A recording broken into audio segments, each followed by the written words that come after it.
माननीय गृह मंत्री जी।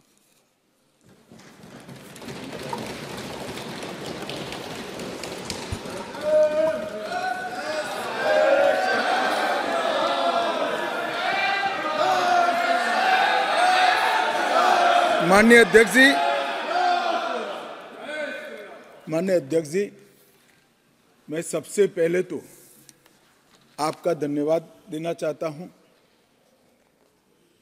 कि आज़ादी के बाद जो कुछ राष्ट्र के जीवन में महत्वपूर्ण प्रस्ताव आए हैं, उसमें से एक प्रस्ताव श्री राम जन्मभूमि पर मंदिर के निर्माण का, उसमें मुझे मेरे विचार रखने के लिए आपने मौका दिया, इसलिए हृदय से मैं आपका धन्यवाद करना चाहता हूं। मान्यवर, मैं देश की 140 करोड़ की जनता की ओर से भी आसन का, स्पीकर साहब का धन्यवाद करना चाहता हूं, क्योंकि ये जो सदन है वो नियम से तो चलता ही है। हर चर्चा नियमों से बंधी हुई होती है, संविधान से बंधी हुई होती है, परंतु एक मायनों में ये सदन जन चेतना का, जनता की आकांक्षाओं का और जनता की इच्छाओं की प्रवक्ता बनने का भी सदन का दायित्व है, और आज ये हो रहा है। 140 करोड़ के देश में और दुनिया भर में बैठे हुए राम भक्त जो 22 जनवरी के बाद एक अद्भुत आध्यात्मिक चेतना का अनुभव कर रहे हैं, इसको वाचा देने के लिए आपने समय दिया, इसलिए देश आपका हमेशा के लिए आभारी रहेगा। मान्यवर, मैंने आज किसी का जवाब नहीं देना है। आज मैं मेरे मन की बात और देश की जनता की आवाज को इस सदन के सामने रखना चाहता हूं, जो सालों से कोर्ट के कागजों में दबी हुई थी। नरेंद्र मोदी जी के प्रधानमंत्री बनने के बाद उसको आवाज भी मिली, अभिव्यक्ति भी मिली। मान्यवर, 22 जनवरी का दिन, भले कुछ लोग कुछ भी कहे, मैं स्पष्ट रूप से देख रहा हूं 22 जनवरी का दिन 10 सहस्त्र सालों के लिए ऐतिहासिक दिन बनने वाला है। ये सबको समझकर चलना चाहिए। मान्यवर, जो इतिहास को पहचानते नहीं, ऐतिहासिक पलों को पहचानते नहीं, वो अपने अस्तित्व को, अपने वजूद को कहीं ना कहीं खो देते हैं। मैं आज फिर से एक बार कहने वाला हूं मान्यवर कि 22 जनवरी का दिन 10 सहस्त्र से भी अधिक सालों तक इस देश का ऐतिहासिक दिन है। मान्यवर, 22 जनवरी का दिन 1528 से शुरू हुई एक संघर्ष और अन्याय के सामने लड़ाई का एक आंदोलन के अंत का दिन है। 1528 से चली हुई ये न्याय की लड़ाई यहां पर समाप्त। मान्यवर, 22 जनवरी का दिन करोड़ों भक्तों के आशा, आकांक्षा और सिद्धि का दिन है। उनकी आज आशा आकांक्षाएं सिद्ध हुई है। मान्यवर, 22 जनवरी का दिन भारत की, समग्र भारत की, मैं चाहूंगा कि समग्र भारत पर पूरा सदन गौर करे। 22 जनवरी का दिन समग्र भारत की आध्यात्मिक चेतना के पुनः जागरण का दिन आज इतिहास में बन चुका है। मान्यवर, 22 जनवरी का दिन महान भारत की यात्रा की शुरुआत का दिन है। 22 जनवरी के दिन मां भारती को विश्व गुरु के मार्ग पर ले जाने को प्रशस्त करने वाला दिन मान्यवर बनने वाला है। मान्यवर, ये देश की कल्पना राम और रामचरित्र के बगैर कर ही नहीं सकती। जो इस देश को पहचानना चाहते हैं, जानना चाहते हैं, जीना चाहते हैं, राम और रामचरित मानस के बगैर वो जी ही नहीं सकते। राम का चरित्र और राम ये देश के जनमानस का प्राण है। ये सबको समझना चाहिए, सबको स्वीकारना चाहिए। और इसीलिए मान्यवर, हमारे संविधान की पहली प्रत से लेकर महात्मा गांधी के आदर्श राज्य की कल्पना को राम राज का नाम दिया गया। संविधान में भी राम दरबार को स्थान दिया गया। मान्यवर, जो लोग राम के अलावे भारत की कल्पना करते हैं वो भारत को नहीं जानते, वो हमारे गुलामी के काल का प्रतिनिधित्व करते हैं। मान्यवर, राम व्यक्ति नहीं है, राम प्रतीक है। करोड़ों लोगों का आदर्श जीवन कैसे जीना चाहिए, इसीलिए उनको मर्यादा पुरुषोत्तम किया गया। राम का राज्य किसी एक धर्म, एक संप्रदाय के विशेष के लिए नहीं है। राम का राज्य, आदर्श राज्य कैसा होना चाहिए, इसका प्रतीक न केवल भारत, समग्र दुनिया के देशों के लिए बना हुआ है मान्यवर। और इसलिए मैं मानता हूं कि राम और राम के चरित्र को फिर से प्रस्तावित करने का काम 22 जनवरी को हुआ है, मोदी जी के हाथ से हुआ है। वो इस देश के लिए सौभाग्य का विषय है मान्यवर। हम सब उन सौभाग्यशाली लोगों में से हैं जो 1528 वहां पर राम मंदिर देखना चाहते हैं। पीढ़ियां चली गई, हजारों लोग, लाखों लोग शहीद हुए, संघर्ष किए, आंदोलन किए, मगर ये दिन देखना स्वप्न में नहीं आया। आज हम सब बहुत सौभाग्यशाली है कि इस देश को हम देख सकते हैं मान्यवर। भारत की संस्कृति और रामायण को अलग कर कर देखा ही नहीं जा सकता।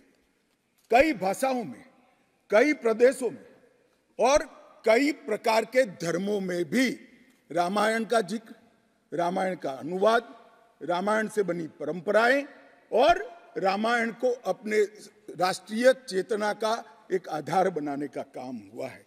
कई सारे रामायणों का उल्लेख है। संस्कृत में वाल्मीकि रामायण, अध्यात्म रामायण, आनंद रामायण, अवधी में रामचरितमानस, ओडिया में 13 प्रकार के रामायण, तेलुगु में रंगनाथ रामायण, रघुनाथ रामायण, कन्नड़ में कुमुदेंदु रामायण, तोरवे रामायण, बतलेश्वर रामायण, असमिया में कथा रामायण, सप्तकांड रामायण और शंकरदेव ने भी वरगीत के अंदर रामायण का वर्णन किया। बंगला में भी रामायण मिलेगा, कश्मीर में भी राम अवतार चरित मिलेगा, बौद्ध परंपराओं में भी हनुमान जातक में रामायण का जिक्र मिलेगा, मैथिली में भी रामायण है, पंजाबी में गोविंद रामायण है। इतना ही नहीं, ओवैसी साहब चले गए, मुल्ला मसीही ने भी रामायण मसीही लिखकर सबके लिए इस आदर्श को प्रस्तावित किया है। कई सारे देशों में भी रामायण को स्वीकारा है और एक आदर्श ग्रंथ के रूप में प्रस्तावित किया है। विदेशों में नेपाल, जावा, इंडोनेशिया, कंबोडिया, तिब्बत, ये सभी देश भाषाओं में रामायण का अनुवाद भी हुआ है और उससे प्रेरणा भी ली जाती है। हमारे यहाँ आदिवासी जीवन भी एक प्रकार से अलग संस्कृति से, अलग परंपराओं से रचा बचा। उरांव में, बोडो में, संथाल में, संकाल में, बिरहोर में और छोटा नागपुर में सभी जगह स्थानीय भाषाओं में रामायण का अनुवाद भी हुआ और रामायण के आधार पर अपने जीवन को, आदर्श को बनाने का काम भी हुआ। मान्यवर, राम और रामायण से अलग इस देश की कल्पना हो ही नहीं सकती। मान्यवर, ये जो राष्ट्र की इच्छा की परिपूर्ति सम्माननीय मोदी जी के हाथ से 22 जनवरी को अभिजीत मुहूर्त में हुई है। ये लड़ाई 1528 से लड़ी जा रही है। दशकों तक ये लड़ाई चली मान्यवर, दशकों तक लड़ाई चली। लगभग 1858 से कानूनी लड़ाई चल रही है। जब से अंग्रेजों का शासन था, 330 साल के बाद कानूनी लड़ाई का आज अंत आया है और रामलल्ला अपने गर्भगृह के अंदर विराजमान हुए हैं। मान्यवर, 330 साल के बाद और 1528 से एक लंबा जो आंदोलन चला उसकी समाप्ति हुई है और देश की आध्यात्मिक चेतना की जागृति हुई है। मान्यवर, मैं इतना ही कहना चाहता हूं, ये आंदोलन से अनभिज्ञ होकर कोई इस देश के इतिहास को पढ़ ही नहीं सकता। आज से नहीं, 1528 से हर पीढ़ी ने इस आंदोलन को किसी न किसी स्वरूप से वाचा दी और ये मामला लंबे समय तक अटका रहा, भटका रहा, लटकता रहा। आज मोदी जी के समय में ही इसको परवान चढ़ना था, ये स्वप्न को सिद्ध होना था और आज देश स्वप्न सिद्ध होता हुआ दिखा है। माननीय राम जन्मभूमि का जो इतिहास है ये बहुत लंबा है। अनेक राजाओं, संतों, निहंगों, अलग अलग संगठनों और कानून विशेषज्ञों ने ये लड़ाई में योगदान दिया है। मैं आज ये 1528 से 22 जनवरी 2024 तक की संपूर्ण कानूनी और युद्धों की और आंदोलनों की लड़ाई को, ये सभी योद्धाओं को बहुत विनम्रता से स्मरण करना चाहता हूं। और उनकी लड़ाई जब आज समाप्त हुई है तब मुझे विश्वास है मान्यवर, वो जहां भी होंगे बड़ी आनंद की अनुभूति करते होंगे, अपनी श्रद्धा को चरितार्थ करने की अनुभूति करते होंगे। गिलहरी के समान कई लोगों ने अपना योगदान दिया और मान्यवर ये राम सेतु जो बनना था 1528 से 22 जनवरी 2024 तक का, ये सेतु का भूमि पूजन भी नरेंद्र मोदी जी ने किया और प्राण प्रतिष्ठा भी नरेंद्र मोदी जी के। मान्यवर 1990 में जब ये आंदोलन ने गति पकड़ी, उसके पहले से ही भारतीय जनता पार्टी का ये देश की जनता को वादा था। हमने पालमपुर कार्यकारिणी के अंदर हमने एक प्रस्ताव पारित कर कहा था कि राम मंदिर का निर्माण, इसको कोई एक धर्म के साथ नहीं जोड़ना चाहिए, ये देश की चेतना की पुनर्जागृति का आंदोलन है। इसलिए हम राम जन्मभूमि को मुक्त कराकर, कानूनी रूप से मुक्त कराकर वहां पर राम मंदिर की स्थापना करेंगे। अब इस देश में प्रॉब्लम क्या है साहब, जब चुनाव में घोषणा पत्र में लेते हैं तो कहते हैं चुनाव में वोट प्राप्त करने के लिए लिया, चुनावी वादा है। ये भाजपा ऐसे ही वादे करती है, 370 हो, राम जन्मभूमि हो, यूनिफॉर्म सिविल कोड हो, ट्रिपल तलाक समाप्त करना हो। अब ये कहते हैं आप ऐसे ही वादे करते हैं और ये वोट प्राप्त करने का जरिया होता है, और जब हम इसको पूरा कर देते हैं तो बड़ी खिलाफत करते हैं। मैं आज भी कहता हूं भारतीय जनता पार्टी और हमारे नेता नरेंद्र मोदी जी मान्यवर जो बोलते हैं, जो कहते हैं, वो करते हैं। हमारी पार्टी का चरित्र है और ये कोई छिपी हुई बात नहीं है। किस चीज का आक्रोश? हम 1986 से कह रहे हैं कि हमारा भव्य राम मंदिर बनना चाहिए, संवैधानिक तरीके से। कुछ लोगों ने यहां पर और बाहर मीडिया के सामने प्रतिक्रिया व्यक्त की, वो कानून की दुहाई देते हैं। मैं उनको पूछना चाहता हूं कि मान्यवर, क्या सुप्रीम कोर्ट की 5 जजों की खंडपीठ के जजमेंट से आप वास्ता रखते हो या नहीं रखते हो? भारत के संविधान से वास्ता रखते हो या नहीं रखते हो? किसी ने अगर सुप्रीम कोर्ट की अवहेलना कर वहां पर मंदिर बनाया होता तो आप कुछ भी कह सकते थे, मगर जब देश की सर्वोच्च अदालत के 5 जजों की खंडपीठ ने, और जिसकी अध्यक्षता स्वयं चीफ जस्टिस ऑफ इंडिया और आने वाले 4 चीफ जस्टिस कर रहे थे, ऐसी महत्वपूर्ण बेंच ने जब ये निर्णय लिया, तब आप कैसे कन्नी काट सकते हो? मान्यवर, निर्णय पसंद हो तो स्वीकार कर लेना, सुप्रीम कोर्ट का सम्मान करना, और कोई निर्णय पसंद ना आए तो सुप्रीम कोर्ट के भी बड़ा बूढ़ा करना, ये ठीक नहीं है। मान्यवर, सुप्रीम कोर्ट के निर्णय ने आज पूरी दुनिया में भारत के पंथ निरपेक्ष चरित्र को उजागर किया है।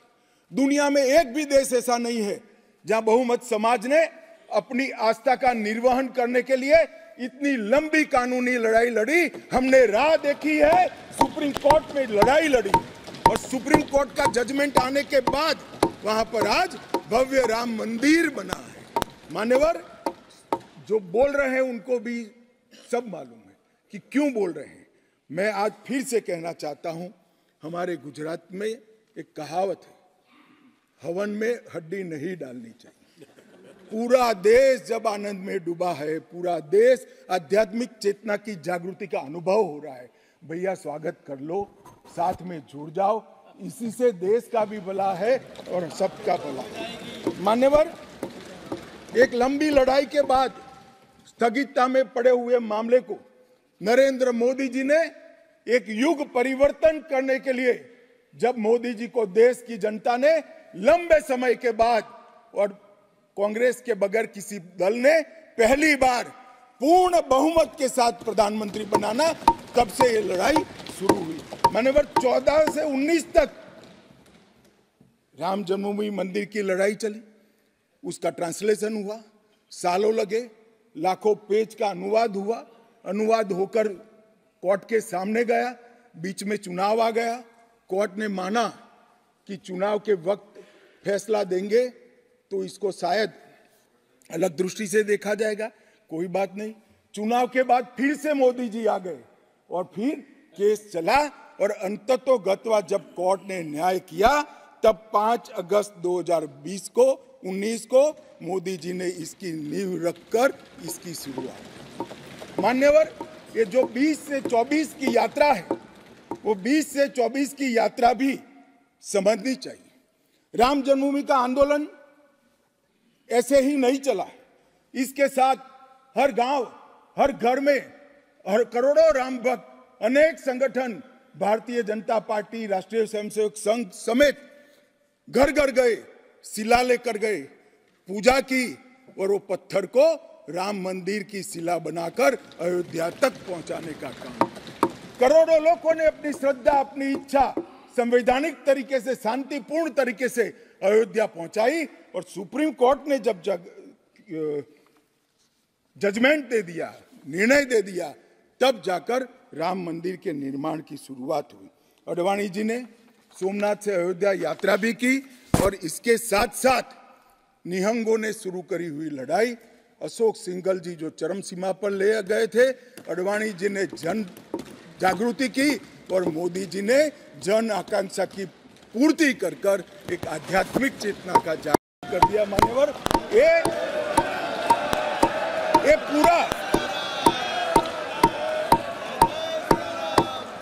ये पूरा आंदोलन मान्यवर जब भी दुनिया का इतिहास लिखा जाएगा एक डेमोक्रेटिक वैल्यू के रूप में देखा जाएगा कि कोई एक देश अपने बहुमती समाज की धार्मिक विश्वास की पूर्ति के लिए इतने समय धैर्य रखकर सुप्रीम कोर्ट में गुहार लगाता रहे और सुप्रीम कोर्ट के जजमेंट आने के बाद सौहार्दपूर्ण वातावरण में इसकी पूर्ति हो। मान्यवर, ये बहुत बड़ी बात है और मैं मानता हूं मान्यवर कि ये मोदी जी के नेतृत्व के बगैर संभव नहीं था। मान्यवर, मैं इतना ही कहना चाहता हूं कि जब राम मंदिर का निर्माण हो रहा था तब और जब जजमेंट आया तब कई लोग आगास लगा रहे थे, कई लोग अनुमान कर रहे थे इस देश में रक्तपात हो जाएगा, इस देश में दंगे हो जाएंगे, इस देश में धर्म के बीच में बड़े विवाद होंगे। मगर मैं आज इस सदन को कहना चाहता हूं, ये भारतीय जनता पार्टी की सरकार है, नरेंद्र मोदी इस देश के प्रधानमंत्री।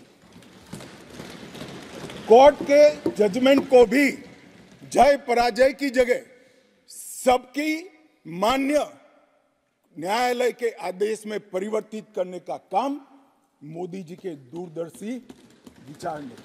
और उसके बाद जब समय आया, निर्माण के बाद जब समय आया मान्यवर, उनको न्योता मिला कि वो आकर भूमि पूजन करें। 130 करोड़ की जनता के वो जनप्रतिनिधि हैं। न्यास ने उनको नेतृत्व करने का, जनता का प्रतिनिधि के नाते जब मौका दिया शिलान्यास करने का, तब मोदी जी के जो पूरा आचरण है इसको ध्यान से देखना चाहिए। मान्यवर, वो आचरण आने वाले अनेक सैकड़ों सालों तक दुनिया के सामने रहेगा और दुनिया के सामने इससे कई लोगों को प्रेरणा भी मिलेगी। मान्यवर, हम सब ने आचार्य गोविंद देव गिरि जी ने जो वक्तव्य दिया वो सुना है। मोदी जी को जब मौका मिला तब उन्होंने रामानंदी समाज के, संप्रदाय के और वैष्णव संतों से पूछा कि भाई प्राण प्रतिष्ठा करनी है, किसी संसारी ने करनी है, तो इसके यम नियम, इसके लिए किस प्रकार की उपासना करनी चाहिए। और जो संतों की ओर से सुझाएगा उससे भी अनेक गुना कठोर 11 दिन का व्रत इस देश के प्रधानमंत्री। मान्यवर, 11 दिन तक सैया पर नहीं सोना, 11 दिन तक केवल नारियल पानी के साथ उपवास करना, 11 दिन तक पूरा समय राममय, राम भक्ति में रचे बसे रहना और पूरे जीवन की उस वक्त की हर सांस को राम के साथ जोड़कर राममय बनकर प्राण प्रतिष्ठा करना। मान्यवर, ये 11 दिन में मां सबरी, गिलहरी, वानर, भालू, जटायु, ये सब के साथ जुड़े हुए देश भर में जो राम के स्थान थे, वहां जाकर राम के काज के लिए गिलहरी जैसा भी योगदान देने वालों को श्रद्धा पूर्वक प्रणाम करने का काम प्रधानमंत्री। राम मंदिर का जब भूमि पूजन का समय आया, कोई पॉलिटिकल नारे नहीं लगाए, ना मोदी जी ने इसका नेतृत्व पॉलिटिकली किया, ना हमारी पार्टी ने किया।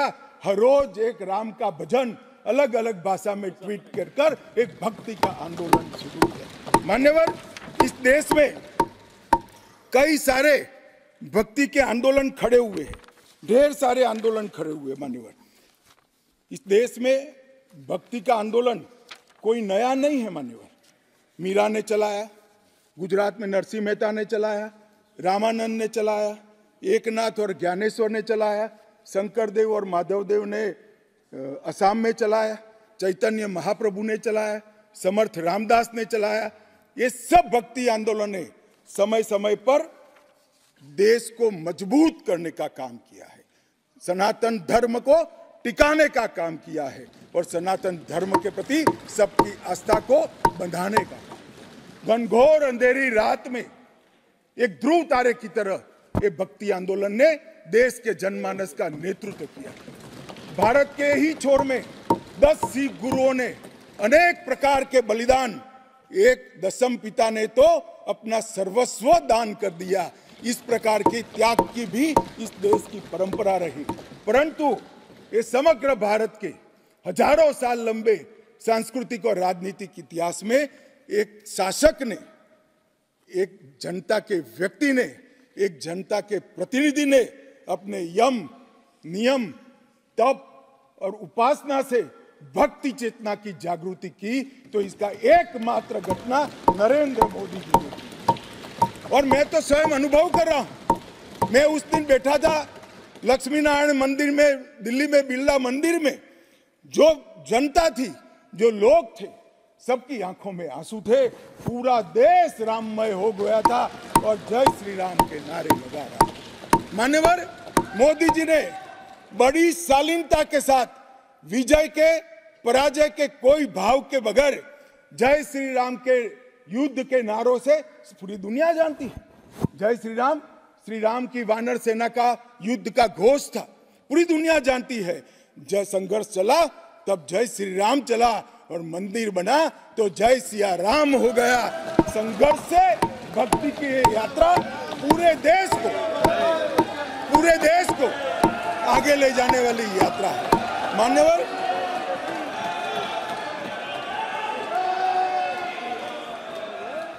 इतने चेतनामय वातावरण के अंदर भी विभाजन की बात करने वाले लोगों से मेरा करबद्ध निवेदन है, समय को पहचानो, एकता के संदेश को स्वीकारो और आगे देखकर चलना शुरू करो। भारत की और हम सब की भलाई है। मान्यवर, ये बहुत बड़ा संदेश मोदी जी ने दिया है और मैं फिर से एक बात कहना चाहता हूं, जिसने संन्यास्त नहीं लिया है, जो सन्यासी नहीं है, जो किसी पंथ संप्रदाय का उपदेशक नहीं है, ऐसा व्यक्ति और जो देश का शासक है, प्रधानमंत्री है, प्रधान सेवक है, ऐसा व्यक्ति आध्यात्मिक चेतना, भक्ति की चेतना खड़े है। ये दुनिया में ऐसी मिसाल शायद ही कहीं नहीं मिली। मान्यवर, मैं ये जरूर कहना चाहता हूं, इस सदन में खड़े होकर गौरव के साथ कहना चाहता हूं कि मोदी जी मेरे नेता है, मेरे पार्टी के नेता है, मेरे पार्टी के प्रमुख नेता है। मान्यवर, मोदी जी ने एक ऐसा नेतृत्व दिया जिसने अनेक समय पर नेतृत्व के गुण क्या होते हैं, इसका परिचय देने का काम किया। अच्छे समय में भी किस प्रकार से संयम रखना चाहिए इसका एक उदाहरण स्थापित करने का काम किया और हर समय पर निर्भयता के साथ संवेदनशील, सजग और जन भावनाओं को समर्पित नेतृत्व कैसा होता है इसका उदाहरण दिया। इनके 10 साल के कालखंड के अंदर अनेक प्रकार के पड़ाव आए हैं। माननीय, ये भी राम जन्मभूमि के आंदोलन जैसे ही पड़ाव रहे हैं, क्योंकि जो गड्ढा ये खोद कर गए थे वो गड्ढे को भरकर उसमें महान भारत की इमारत बनाना ये राम मंदिर की यात्रा से कोई कम यात्रा नहीं है। माननीय, सबसे पहले मैं कहता हूं कि जो आर्थिक क्षेत्र के अंदर जो बदहाली करी थी, जो पॉलिसी पैरालिसिस वाली गवर्नमेंट थी, सैकड़ों पॉलिसियां बनकर आज 11वें नंबर से 5वें नंबर पर हमारे अर्थतंत्र को ले जाकर एक नीति के आधार पर चलने वाला राज्य, नीति के बनाने वाले नेता कैसा होता है उसका उदाहरण दिया। कोविड आया तो भयभीत हुए बगैर, सरकार की मशीनरी कम पड़ जाएगी, जब तक आंदोलन पूरा देश नहीं लड़ेगा इससे हम नहीं लड़ पाएंगे, वो जानते हुए एक मोर्चे पर वैक्सीन का इनोवेशन का काम चालू रहा, दूसरे मोर्चे पर हेल्थ इंफ्रास्ट्रक्चर का अपग्रेडेशन का काम चालू रहा, तीसरे मोर्चे पर हर गरीब के घर में अनाज पहुंचाने का काम चालू रहा, चौथे मोर्चे पर जो कोविड की दर्दियों की शुश्रूषा कर रहे थे उनका नेतृत्व करने का काम चालू रहा और 5वें मौके पर जनता कर्फ्यू, दिया जलाना, थाली बजाना, हंसने वाले आज रोड पर घूमते हो गए, उनको मालूम नहीं है पूरी दुनिया मोदी जी के संवेदनशील और समग्रता से भरे हुए नेतृत्व को आज स्वीकार। मान्यवर, यही समय में कोविड का पड़कार भी आया, यही समय में 62 की तरह चीन ने अपना मुंह दिखाना शुरू किया, दृढ़ता के साथ नेतृत्व छाती सीना तान कर खड़ा रहा, हिंदुस्तान की 1 इंच जमीन नहीं। कई बार हुआ था इसी समय में पूंछ और पुलवामा में हमला हुआ, सर्जिकल स्ट्राइक और एयर स्ट्राइक कर नेतृत्व की वीरता का भी परिचय दिया और घर में घुसकर जवाब देने का काम किया। हजारों बच्चों जब परीक्षा के वक्त आत्महत्या करते थे, ट्रेस में आते थे, मनोरोग के शिकार बनने थे, एक पिता की तरह एक प्रजावात्सल नेतृत्व का परिचय देते हुए प्रजा परीक्षा पे चर्चा की भी बात। और जब मौका राम मंदिर का आया तब एक सन्यासी की तरह, एक भक्त की तरह गौरवपूर्ण तरीके से आध्यात्म को जागरूक करते हुए आध्यात्मिक चेतना का जागरण करने का काम भी नरेंद्र मोदी जी ने किया। मैं इसलिए कहता हूं कि बहुत लंबे समय से इस देश को ऐसे नेतृत्व की जरूरत थी। 70 साल तक, 68 साल तक देश ऐसे नेतृत्व में भटकता रहा, लटकता रहा। 130 करोड़ की जनता ने मोदी जी को चुनकर एक सर्वगुण संपन्न नेता को चुनकर देश की सभी चुनौतियों को समाप्त किया। मान्यवर, मैं आज आपके माध्यम से ये मैं कहना चाहता हूं, ये राम मंदिर का निर्माण और राम मंदिर में रामलला की बाल प्रतिमा, मनोहरी दृश्य, आंख बंद कर देते तो सामने वो प्रतिमा दिखाई पड़ती। इतनी मनोहरी प्रतिमा बनाने का काम हुआ और उसकी प्राण प्रतिष्ठा भी हुई। मान्यवर, एक प्रकार से समग्र भारतीय संस्कृति को मोदी जी के माध्यम से एक अभिव्यक्ति का काम हुई। मान्यवर, राम का जीवन ही अपने आप में परिपूर्ण जीवन। बचपन में ही शिक्षा संस्थानों की रक्षा के लिए विश्वामित्र के वहां रावणों का वध किया, अहल्या को सम्मान दिया, मां सबरी को गले लगाकर इस देश के गिरिजन और पिछड़े लोगों को गले लगाने का काम किया, महिलाओं का सम्मान किया और गिलहरी, गिद्ध, वानर, रींछ, वनवासी सबको जोड़कर सत्य पर सत्य की विजय का झंडा श्री राम ने फहराया। और मोदी जी ने जब ये अयोध्या बन रही है, ढेरों लोगों ने, मैं आज सबके बीच में कहने से मेरी अपने आप को रोक नहीं सकता, ढेरों लोगों के प्रस्ताव कि अयोध्या के इंटरनेशनल एयरपोर्ट को श्री राम का नाम दिया जाए। बड़ा लोक लुभावन प्रस्ताव, परंतु मोदी जी ने महर्षि वाल्मीकि का नाम देना। सारे मौकों पर दशरथ का, सीता माता का चौराहे पर नाम देने का प्रस्ताव आया था।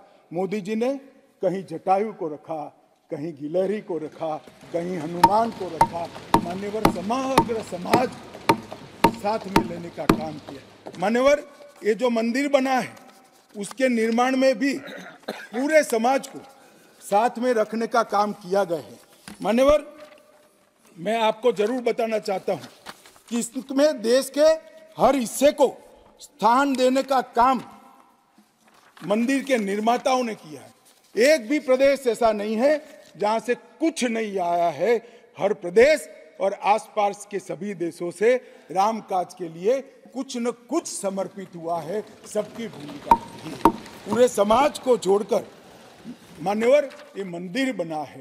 ये सामाजिक एकता का एक अद्भुत उदाहरण मंदिर है। सांस्कृतिक पुनर्जागरण का अद्भुत उदाहरण मंदिर है। मान्यवर अयोध्या में राम मंदिर विध्वंस के सामने विकास का विजय है। मान्यवर अयोध्या में राम मंदिर धर्मांधता के सामने आध्यात्मिकता और भक्ति का विजय। मान्यवर भारत के गौरवमय युग की ये शुरुआत है।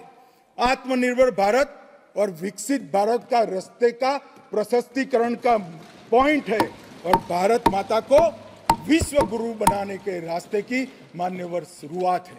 मैं जरूर मानता हूं कि सालों से, सदियों से इस देश के प्रेरणा पुरुष रहे, जिनके चरित्र से न केवल इस देश पूरी दुनिया संदेश लेती है। ऐसे प्रभु श्री राम को मूर्ति का अपने निज घर में स्थापन से इस देश का जो नया युग शुरू हुआ है ये बहुत शुभांकर होगा और आने वाले दिनों में 2024 में भी मोदी जी के नेतृत्व में यहाँ सरकार बनेगी और ये शुभांकर शुरुआत हुई है, उसको गंतव्य स्थान पर ले जाने का काम करेगी। धन्यवाद, मेरा बहुत बहुत धन्यवाद। मेरे शब्द और विचार